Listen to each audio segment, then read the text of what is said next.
बिस्मिल्लाहिर्रहमानिर्रहीम। अस्सलाम वालेकुम। आज की वीडियो में हम बात करेंगे कि हमें शोल्डर पेन में कब एक्सरसाइज करनी चाहिए और कब नहीं। तो बेसिकली शोल्डर पेन की काफ़ी रीज़न्स होती हैं, जिसमें मोस्ट कॉमन रीज़न है फॉल, यानी आप शोल्डर के बल गिर जाएं।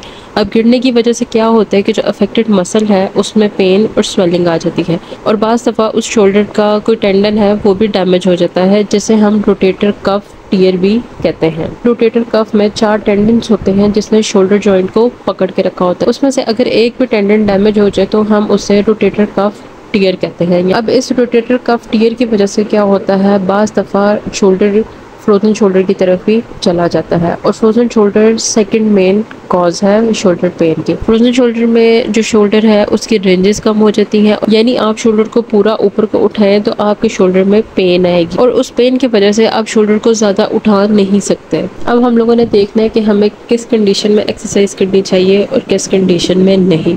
अगर तो आपको शोल्डर पेन गिरने की वजह से हुई है, यानी आप शोल्डर के बल गिरे हैं तो उस वजह से हुई है, या आपका कोई लिगामेंट डैमेज हुआ है, आपका कोई मसल टियर हुआ है, तो इस सिचुएशन में आपने एक्सरसाइज नहीं करनी।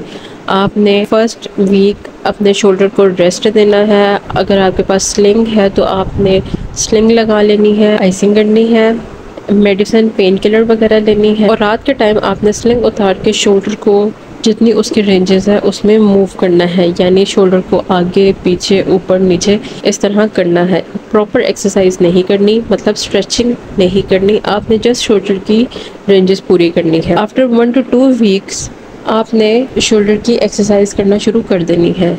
अब आपकी एक्सरसाइज की वजह से क्या होगा, जो मसल है जो वीक हो गए हुए हैं वो स्ट्रॉन्ग होना शुरू हो जाएंगे, आपकी जो पेन है जॉइंट में वो कम होना शुरू हो जाएगी, और आपकी स्वेलिंग भी ख़त्म होना शुरू हो जाएगी।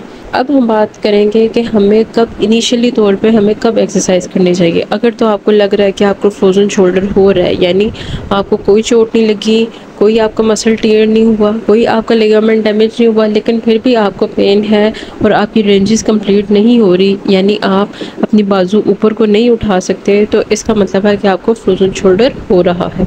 तो फ्रोजन शोल्डर की इनिशियल स्टेज से आपने एक्सरसाइज करना शुरू कर देनी है।